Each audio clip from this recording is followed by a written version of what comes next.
Welcome back to the Red Dice Diaries, and in this episode I'm going to be looking at the Lost Classes, the Arnesonian Classes by R.J. Thompson, a gateway to adventure supplement for use with original edition fantasy and old school essentials retro adventure games. Cue the music.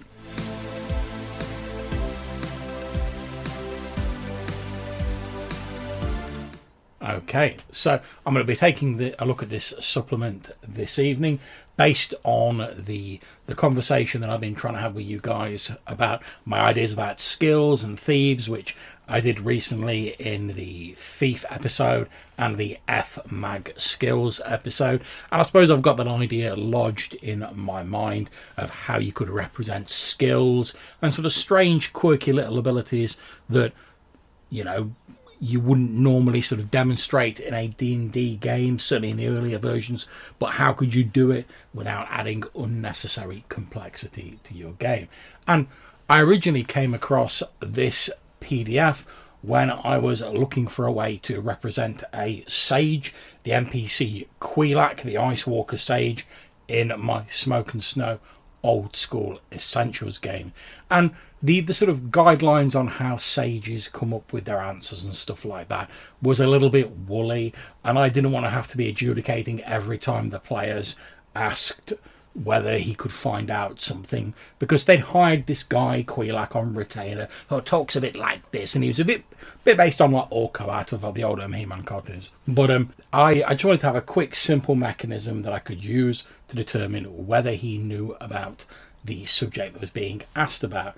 And after scouting around on the internet, someone, I forget who, I apologise, recommended this supplement to me. So I'm going to do a quick flip through now, talk a little bit about it. I suppose a little mini review, you might say.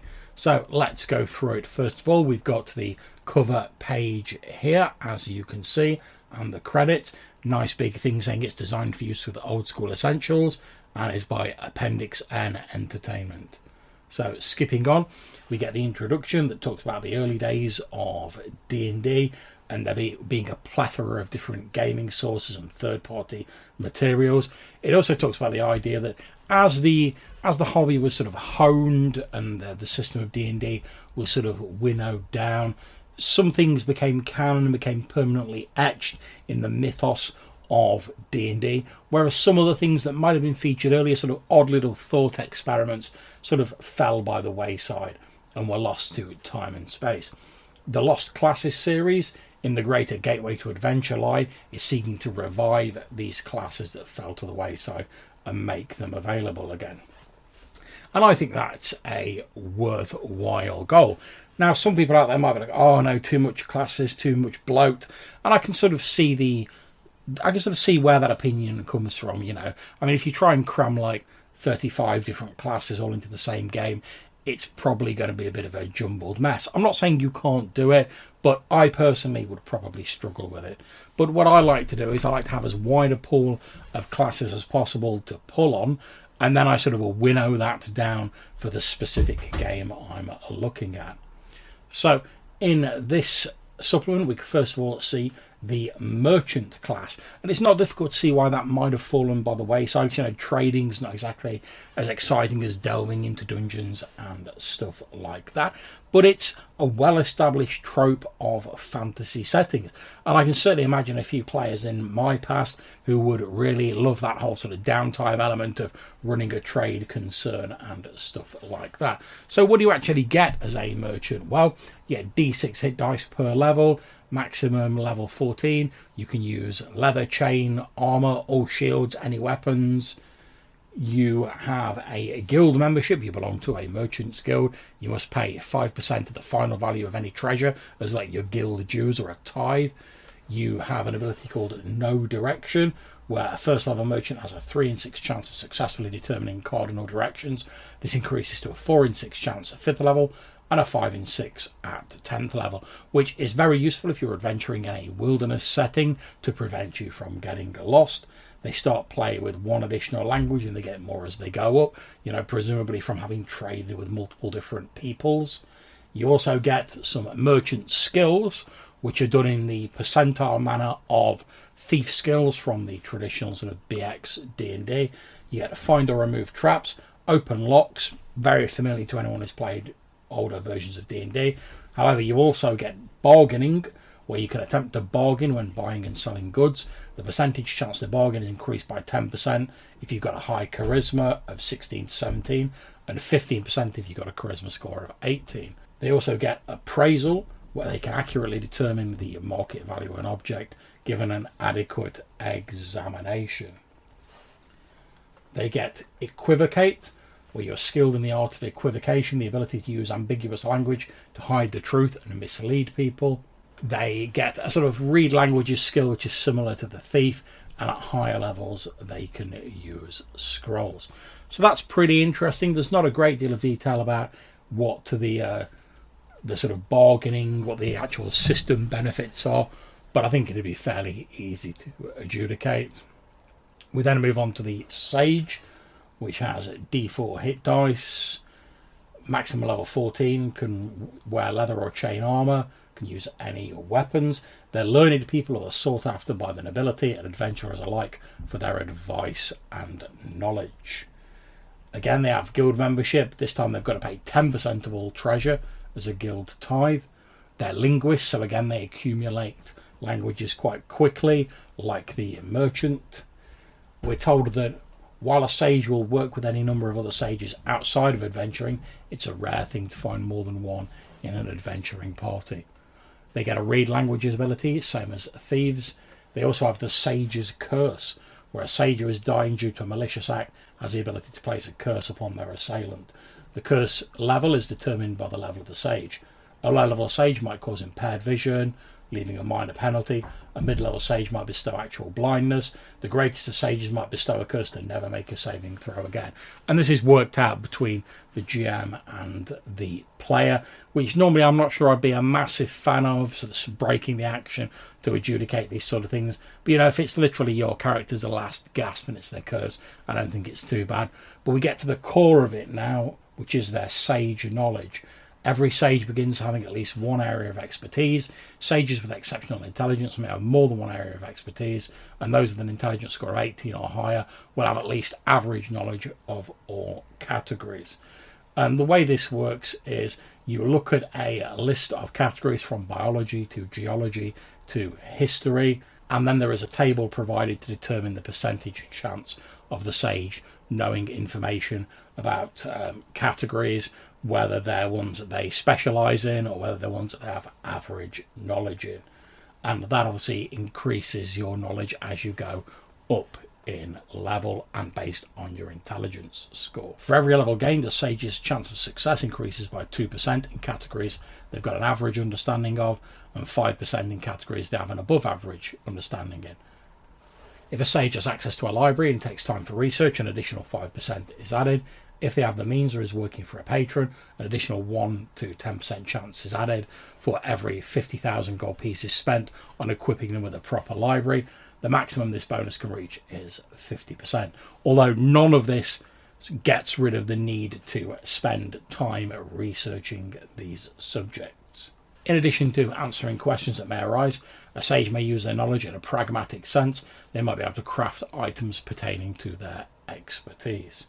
They can also use magic items, and after reaching 12th level, they have enough knowledge and experience to begin to teach new sages. They can establish a guild hall or a school, attracting trainee sages to them. So this is the equivalent of the fighter building his fortress and stuff like that. We then move on in the supplement to new beast folk classes. Now, I'm not terribly keen on sort of beast folk classes, sort of like anthropomorphic animals. Nothing against them, it's just not my particular flavour, to be honest. But let's see what we've got. So we've got chimpanzee folks here, and this is a race class, and they're basically a sort of sage class. You know, they've got the knowledge categories and base chances to answer questions like the sage has. They also have the ability to craft. They have some additional skills at evasion, falling and tightrope walking. They can climb sheer surfaces, fall without taking so much damage, etc. Puts me very much in mind of, you know, the chimpanzees in Planet of the Apes. They're expert linguists. They have evasion when they're retreating from melee. Their ability to tumble negates the opponent's usual +2 bonus to hit. They pick up languages pretty quickly, like a sage. They can use magic scrolls and any spells on an arcane list. So yeah, it's a pretty interesting class. Like I say, I don't know whether I'd go in for it, but like I say, it puts me in the mind of the chimpanzees from Planet of the Apes, although that might be just because I was watching some of the original films last night.